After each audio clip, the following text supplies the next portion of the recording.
एक तरफ कोरोना का खतरा, दूसरी तरफ वसूली और ट्रांसफर पोस्टिंग रैकेट में फंसे उद्धव ठाकरे सरकार के गिरने का खतरा। दोनों लगातार बढ़ते ही जा रहे हैं।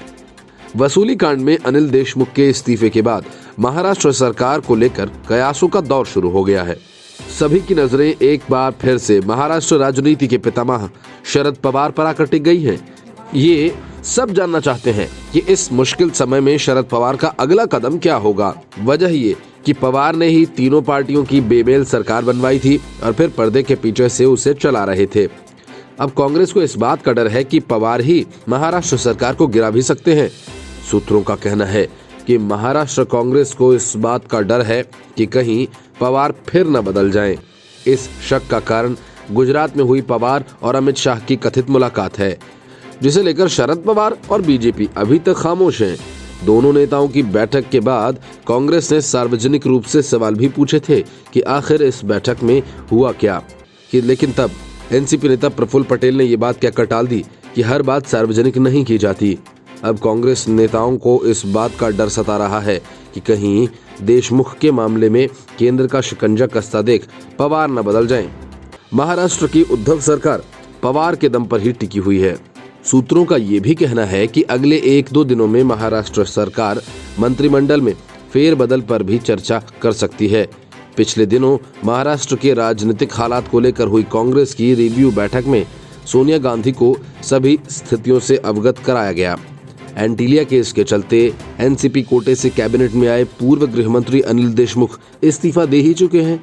सूत्र बताते हैं कि कांग्रेस का ये मानना है कि देशमुख पर लगे आरोपों से सरकार की छवि पर असर पड़ा है। मामले में सीबीआई जांच और सुप्रीम कोर्ट में मामले का चला जाना भी सरकार की छवि के लिए ठीक नहीं है। अभी स्वास्थ्य लाभ कर रहे पवार का क्या रुख रहेगा, ये देखना होगा। Bureau report, news of India.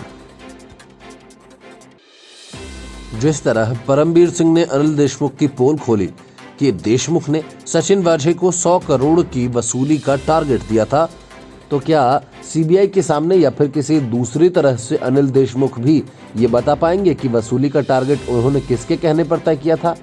क्योंकि अकेले अनिल देशमुख के बस की बात नहीं है कि वो खुल्लम खुल्ला पुलिस के अधिकारियों को हर महीने 100 करोड़ रुपए की वसूली करने का आदेश दें और फिर इसके बाकायदा ब्रीफिंग करें। किससे कितना वसूलना है, ये जाहिर है कि इस वसूली कांड के पीछे और भी कई चेहरे हैं। बीजेपी नेता किरीट सोमैया ने यही सवाल उठाते हुए कहा कि अनिल देशमुख ये साफ साफ बताएं कि उन्होंने शरद पवार और मुख्यमंत्री उद्धव ठाकरे के कहने पर वसूली का आदेश दिया था। किरीट सोमैया ने कहा कि सचिन वाझे ने जो किया वही परमबीर सिंह ने किया, अब अनिल देशमुख भी वही करें। सोमैया ने कहा कि सचिन वाझे ने यह स्पष्ट कर दिया है कि वे वसूली गैंग के लिए काम कर रहे थे। परमबीर सिंह ने यह स्पष्ट लिखा है कि अनिल देशमुख के निर्देश पर वसूली गैंग सक्रिय था। अनिल देशमुख अकेले ये सब काम नहीं कर रहे थे। ये बात तो साफ हो चुकी है कि उन्हें शिवसेना नेता और कैबिनेट मंत्री अनिल परब बार बार निर्देश दे रहे थे, यानी ये वसूली अकेले नहीं हो रही थी। अनिल परब मुख्यमंत्री कार्यालय के हैंडलर के तौर पर काम कर रहे थे, शरद पवार और उद्धव ठाकरे की जानकारी में और उनके आशीर्वाद से वसूली हो रही थी। तभी शरद पवार ने अनिल देशमुख को बचाने की कोशिश की।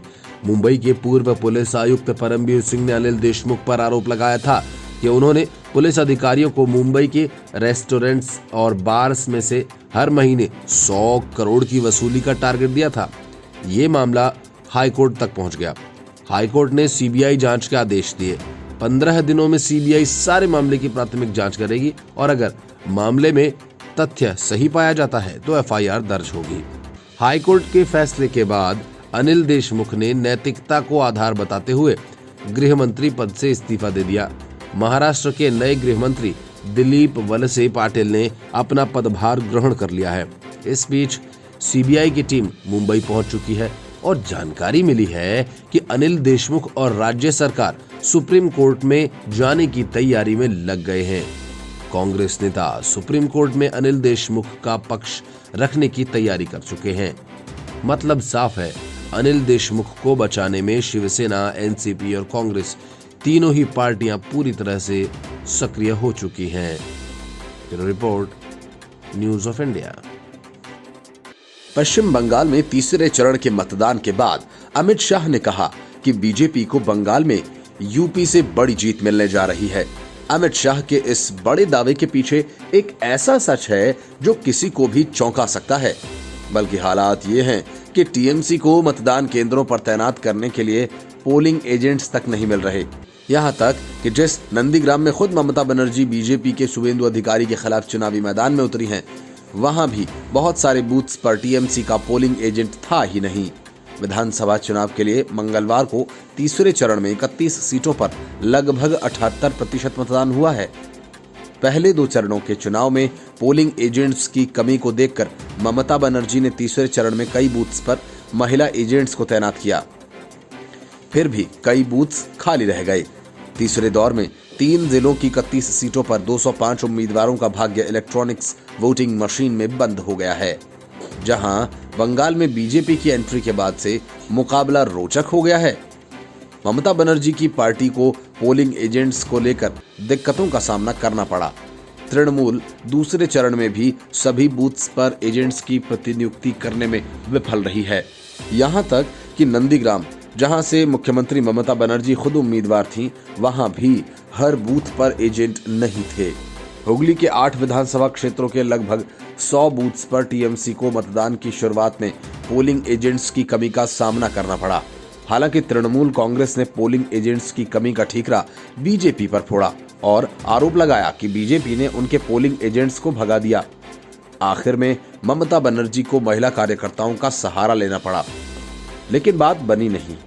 तृणमूल कांग्रेस की तरफ से इस चुनाव में 30 महिला कार्यकर्ताओं को पोलिंग एजेंट्स बनाया गया था। बंगाल में 8 चरण में मतदान हो रहे हैं। 3 चरण के मतदान के बाद अब अगले 5 चरण में 203 सीटों पर चुनाव होने हैं। अंतिम चरण का मतदान 29 अप्रैल को होना है, जबकि 2 मई को मतगणना की जाएगी। Bureau report, news of India. Gujarat में राकेश टिकैत की रैली में गिनती से 100 लोग शामिल हुए। राजस्थान में टिकैत की पिटाई हो गई और किसान नेताओं ने चुप्पी साध ली। मतलब ये कि किसान आंदोलन खत्म होने की कगार पर पहुंचा है और नकली टेसू बहाकर रातों रात बड़े किसान नेता बने राकेश टिकैत की लोकप्रियता का ग्राफ तेजी से नीचे जा रहा है। वैसे तो 26 जनवरी को किसान ट्रैक्टर परेड के दौरान दिल्ली में हुई हिंसा ने यूपी बॉर्डर पर किसान आंदोलन को खत्म होने की कहानी ही लिख दी थी, लेकिन हिंसा के 24 से 48 घंटे के भीतर भारतीय किसान यूनियन के राष्ट्रीय प्रवक्ता नेता राकेश टिकैत के आंसुओं से आंदोलन में ऐसा सैलाब आया कि किसान आंदोलन की दशा और दिशा ही बदल गई। भारतीय किसान यूनियन के नेता राकेश टिकैत किसान आंदोलन के केंद्र में आ गए। इसके बाद संयुक्त किसान मोर्चा के सभी नेता एक तरफ और राकेश टिकैत एक तरफ। लेकिन 2 महीने के बाद हालात बदल गए हैं। किसान आंदोलन 360 डिग्री घूम गया है। आलम यह है कि सिर्फ भारतीय जनता पार्टी को कोसने वाले राकेश टिकैत का जलवा अब कम हो रहा है और किसान आंदोलन तकरीबन खात्मे की ओर है। बेशक किसान आंदोलन और राकेश टिकैत दोनों ही अपनी प्रासंगिकता खोते जा रहे हैं, लेकिन 2 महीने पहले तीनों नए केंद्रीय कृषि कानूनों को लेकर केंद्र के साथ गतिरोध के बीच गाजीपुर बॉर्डर पर जब राकेश टिकैत की आंखों में आंसू आए तो इससे उनके किसान समर्थक भी भावुक हो गए थे। हालात ये बन गए थे कि ग्रामीण भावनाओं से अभिभूत होकर बच्चों सहित पानी, घर का बना भोजन और छाछ लेकर प्रदर्शन स्थल पर पहुंचे। तब राकेश टिकैत ने भी जोश में आकर घोषणा की थी कि वह तभी पानी पिएंगे जब किसान इसे लाएंगे, क्योंकि स्थानीय प्रशासन ने विरोध स्थल पर पानी के टैंकर्स को रोक दिया था। इसके बाद 2 महीने बाद फिर हालात बदल गए। न तो राकेश टिकैत उतने प्रभावशाली रह गए और न ही किसान आंदोलन ही। जनवरी के अंतिम सप्ताह में राकेश टिकैत का रोना और उनके आंसुओं ने किसान आंदोलन में जबरदस्त भावना पैदा कर दी। कभी राकेश टिकैत सिर्फ यूपी गेट पर ही सिमटे थे, लेकिन अब आलम यह है कि वह देश भर में किसानों के सम्मेलनों और पंचायतों में जा रहे हैं। यहाँ तक कि उन्हें बराबर तवज्जो भी मिल रही है। लेकिन पिछले सप्ताह राकेश टिकैत पर राजस्थान के अलवर जिले में हमला हुआ, लेकिन इसकी सिर्फ हलचल हुई।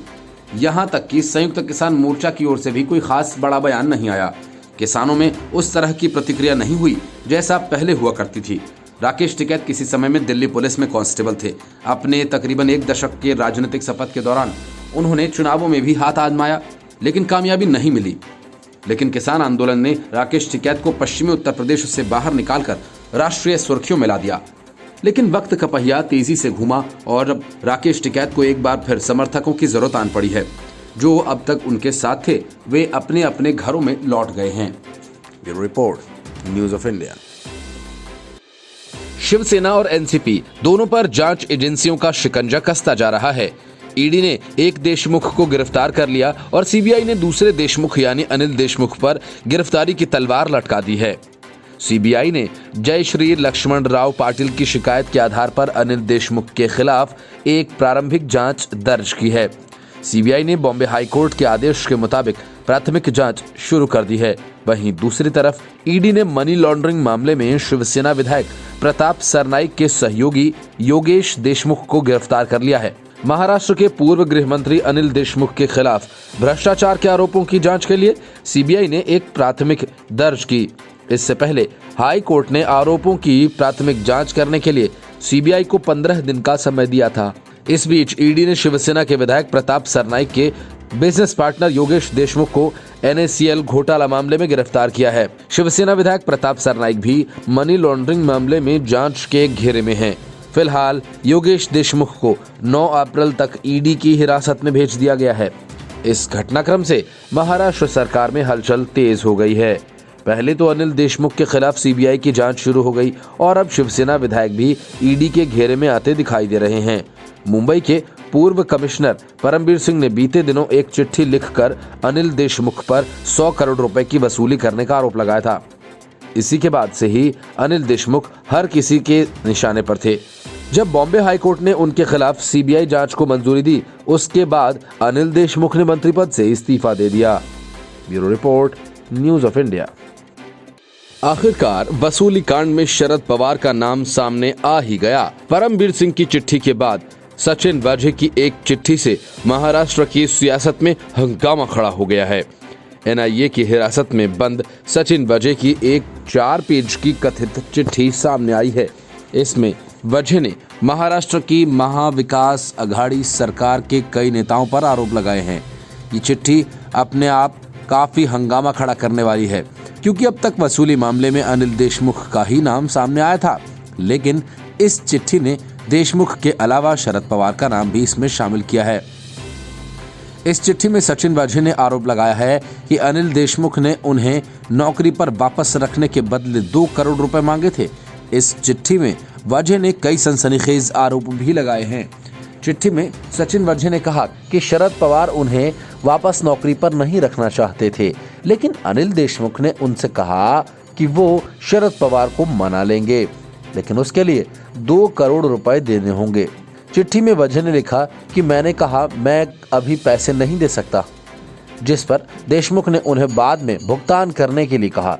सचिन वाझे का दावा है कि नवंबर 2020 में उन्हें दर्शन घोड़ावत नाम के एक व्यक्ति से मिलवाया गया, जो डिप्टी सीएम अजीत पवार के करीबी थे। उन्होंने वाझे को महाराष्ट्र में गुटखे के अवैध व्यापार के बारे में सूचित किया और जोर देकर कहा कि सचिन वाझे को अवैध गुटखा विक्रेताओं से कम 100 करोड़ रुपए वसूल करने होंगे। चिट्ठी में सचिन वाझे ने लिखा है कि गृहमंत्री ने उन्हें 1650 बार से उगाही के लिए कहा था, लेकिन उन्होंने असमर्थता जता दी थी। इसके बाद कथित चिट्ठी में वाझे ने कहा कि गृहमंत्री के पीए ने उन्हें गृहमंत्री के ऑफर पर विचार करने के लिए कहा है। सचिन वाझे की चिट्ठी में महाराष्ट्र के मंत्री अनिल परब पर भी आरोप लगाए गए हैं।